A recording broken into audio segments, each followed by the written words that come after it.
ओम श्री लक्ष्मी देवाय नमः। ओम श्री लक्ष्मी देवाय नमः। ओम श्री लक्ष्मी देवाय नमः। ओम श्री लक्ष्मी देवाय नमः। ओम श्री लक्ष्मी देवाय नमः। ओम श्री लक्ष्मी देवाय नमः। ओम श्री लक्ष्मी देवाय नमः। ओम श्री लक्ष्मी देवाय नमः। ओम श्री लक्ष्मी देवाय नमः। ओम श्री लक्ष्मी देवाय नमः। महाराज धर्मध्वज, आंखें खोलिए।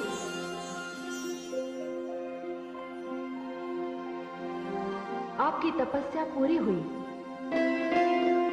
हे राजन, मैं ऐश्वर्य तथा वैभव प्रदान करने वाली लक्ष्मी हूं। बताइए, आपकी क्या मनोकामना है? हे देवी लक्ष्मी, आपको मेरा प्रणाम। देवी, मैं संतानहीन हूं। संतान की कामना से मैं आपकी तपस्या कर रहा था। मैं जानती हूं कि आप मुझे पुत्री के रूप में प्राप्त करने के लिए इतनी कठिन तपस्या कर रहे थे। आपके स्थान पर कोई और होता तो वो मुझसे वैभव मांगता, संपत्ति मांगता, पुत्र की कामना करता। किंतु आपने पुत्री की कामना करके संसार में नारी का गौरव बढ़ाया है। कन्या की कामना करके आपने ये सिद्ध कर दिया कि पुत्र और पुत्री दोनों ही समान होते हैं, उनमें कोई अंतर नहीं होता। अतः मैं आपको आपका मनवांछित वरदान देती हूँ। मैं निश्चित समय पर आपके परिवार में जन्म लूंगी और मैं आपको विश्वास दिलाती हूँ कि पुत्री की कामना करके आप गौरव और श्रद्धा के पात्र बनेंगे। मैं पुत्री रूप में इसका ध्यान रखूंगी। हे देवी, मेरा आपको कोटि कोटि प्रणाम। नहीं नहीं महाराज, अब आप मेरे चरण नहीं छू सकते, क्योंकि पिता पुत्री के लिए श्रेष्ठ है और मैं आपकी पुत्री होने का वरदान आपको दे चुकी हूं।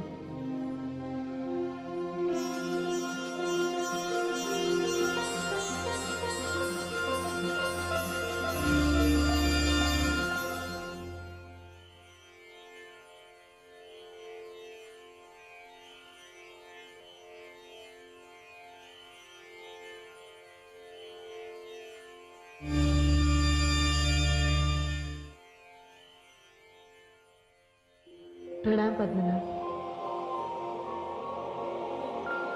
देवी गंगे। हाँ पद्मनाभ। आपको तो अभी धरती पर जाना होगा, क्योंकि आपके श्राप से देवी सरस्वती धरती पर बहने वाली नदी के रूप में जा चुकी हैं। हे पद्मनाभ, उन्होंने मेरे प्रति और देवी लक्ष्मी के प्रति घोर अन्याय किया है। रुथार क्षेत्र को जल देने गई है, किंतु एक दिन थार मरुभूमि बन जाएगा। अपने क्रोध पर अंकुश लगाइए गंगे। जाना तो आपको भी पड़ेगा धरती पर। वहां प्रयाग नाम की नगरी में आपका यमुना और देवी सरस्वती का संगम होगा। किंतु हे पद्मनाभ, मैं पृथ्वी पर नहीं जाना चाहती। प्रभु, मेरे साथ अन्याय हुआ है। देवी सरस्वती ने मुझे श्राप देकर पापियों की कृपा दृष्टि पर छोड़ दिया है और मुझे आपके चरणों से दूर कर दिया है प्रभु। नहीं देवी गंगे, उन्होंने क्रोध में ही सही, किंतु आपको बहुत उच्च स्थान दिलवा दिया। उन्होंने तो आपको पापनाशिनी बना दिया। आपके स्पर्श मात्र से पापियों के पाप धुल जाएंगे। आपको धरती पर ले जाने की भूमिका बनने वाली है। मैं जानता हूं आप विष्णु लोक छोड़कर नहीं जाना चाहते, किंतु अब यह संभव नहीं। महादेवी लक्ष्मी धरती पर श्राप के अनुसार तुलसी के रूप में जन्म लेने का निर्णय कर चुकी है। आपको धरती पर जाना ही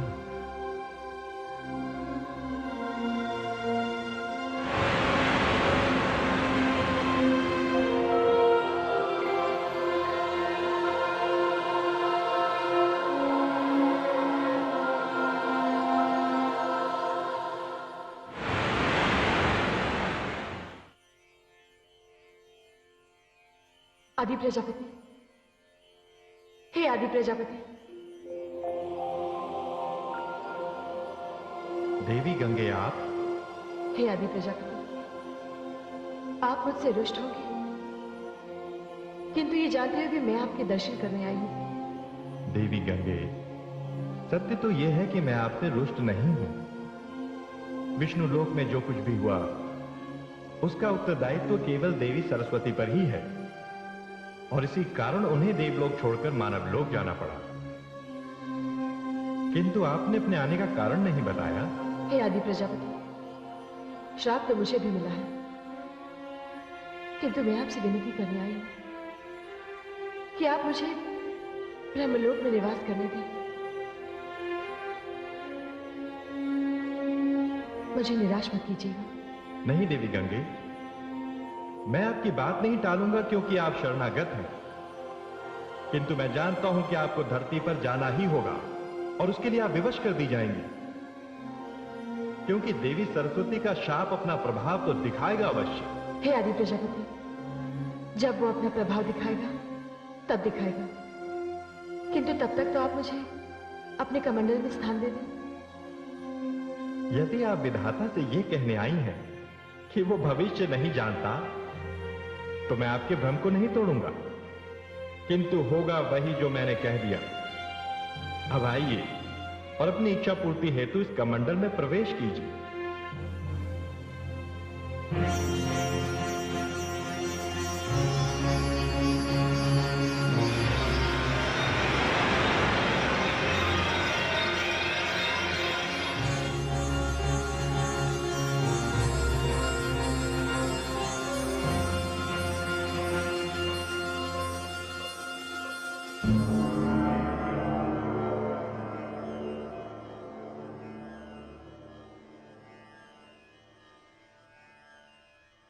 हे कमल लोचन, अब विदा का समय है।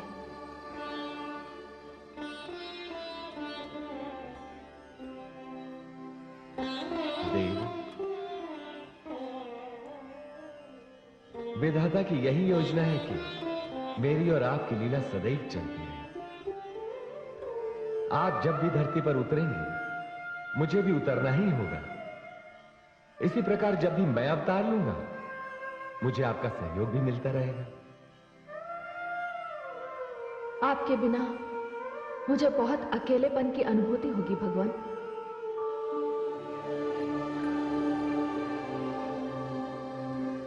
प्रिय,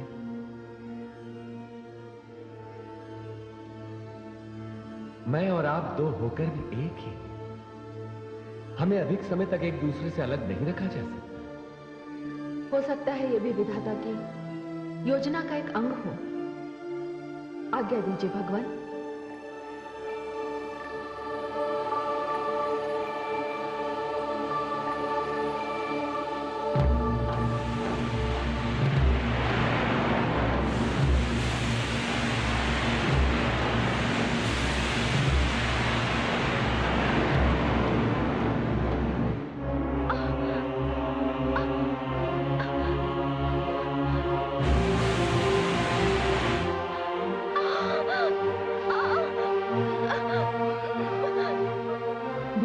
पुत्री, धीरज रखो, सब ठीक हो जाएगा। धीरज रखो, धीरज रखो।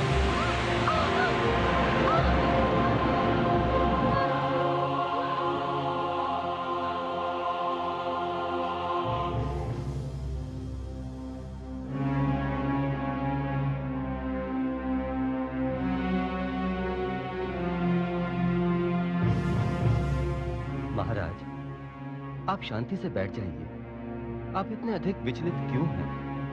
संतान के आने की अधीरता तो सबको होती है। महामंत्री जी, मेरे विचलित होने का कारण कुछ और ही है।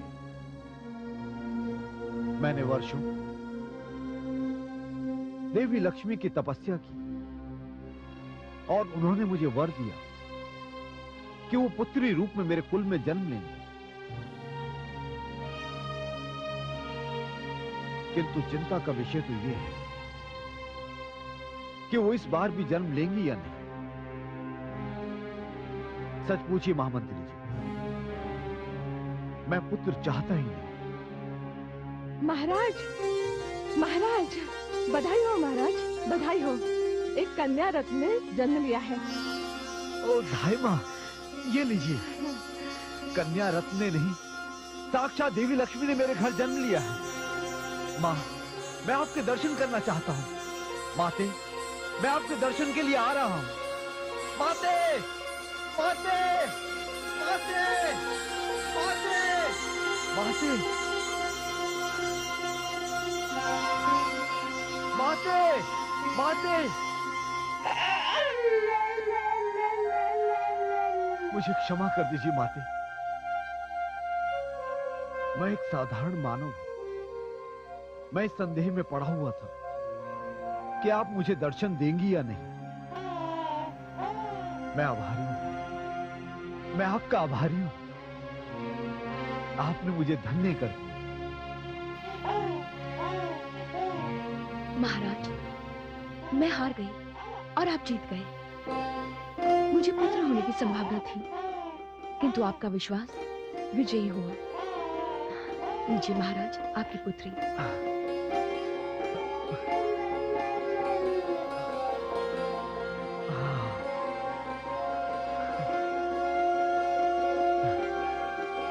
संबंधों से तो आप मेरी पुत्री हैं, किंतु भावनाओं से आप मेरी माता हैं।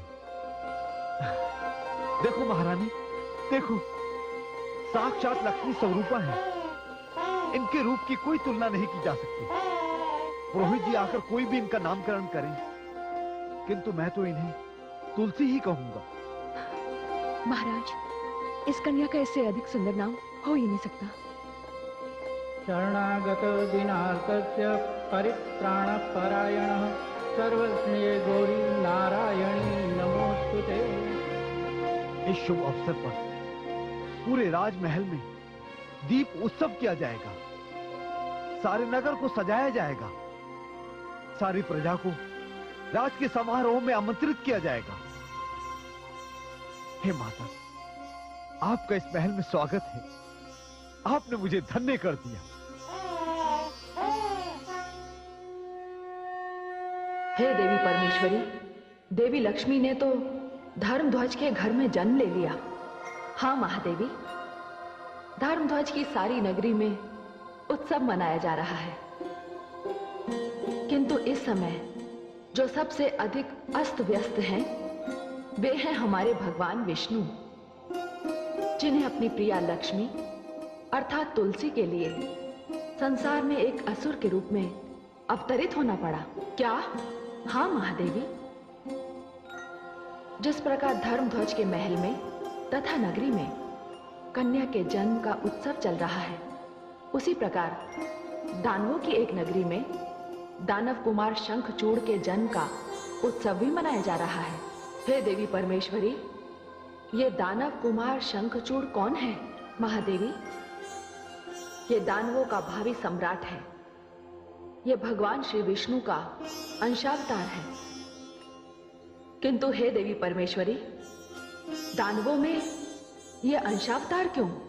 हे महादेवी, इसमें भी कोई ना कोई मानव कल्याण की भावना छुपी होगी, और मानव कल्याण के लिए भगवान श्री विष्णु कोई भी रूप धारण कर सकते हैं। यदि वे वाराह बन सकते हैं, मत्स्य बन सकते हैं, तो दानव क्यों नहीं बन सकते? हे देवी परमेश्वरी, आपके भेद आप ही जाने।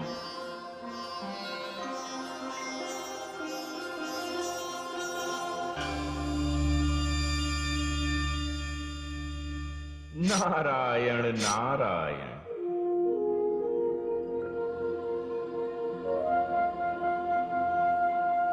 नारद का प्रणाम स्वीकार हो प्रभु। आइए देवर्षि, पधारिए।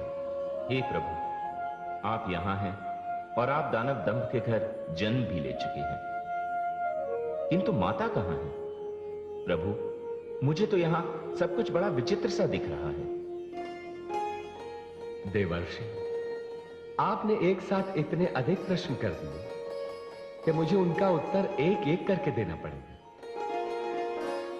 जहां तक महादेवी का प्रश्न है, तो उन्होंने राजा धर्मध्वज के यहां देवी सरस्वती के श्राप के कारण तुलसी के रूप में जन्म लिया।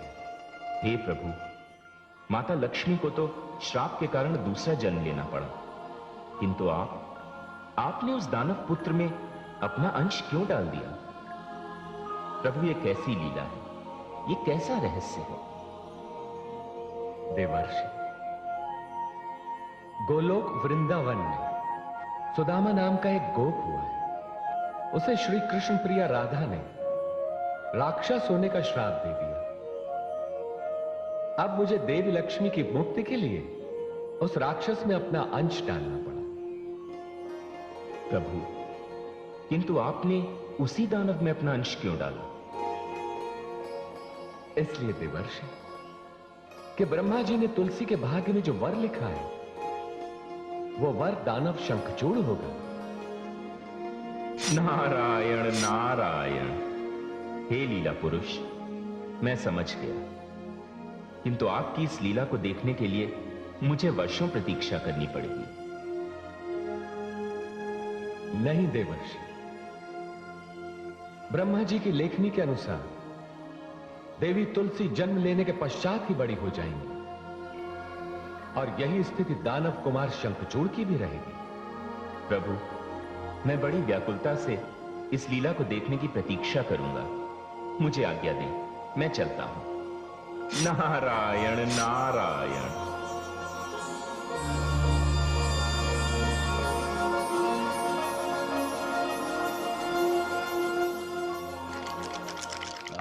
ये महाराज, महाराज, महाराज। महारानी, आप चाहे कुशल तो है ना? कुशल ही तो नहीं है महाराज। हमारी पुत्री तुलसी तो सकुशल है ना? महाराज, आप मेरे साथ चलिए और स्वयं देखिए उसे। अब बताइए ना क्या हुआ है? महाराज, बड़ा ही विचित्र दृश्य है। वो इस प्रकार बड़ी होती चली जा रही है कि ऐसा लगता है कुछ ही पलों में वो युवा कन्या हो जाएगी। ये आप क्या कह रही हैं? चलिए हम चलकर देखते हैं। आइए।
आपके जाने के पश्चात बालिका स्वयं पालने से नीचे उतर आई, और अब देखिए।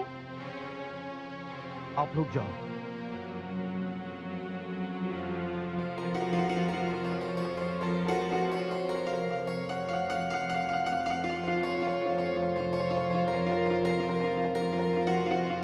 आप देख रही हैं ना, मैंने आपसे कहा था ना कि हमारे घर साक्षात लक्ष्मी ने जन्म लिया है। हे माते, हम पर कृपा दृष्टि रखना।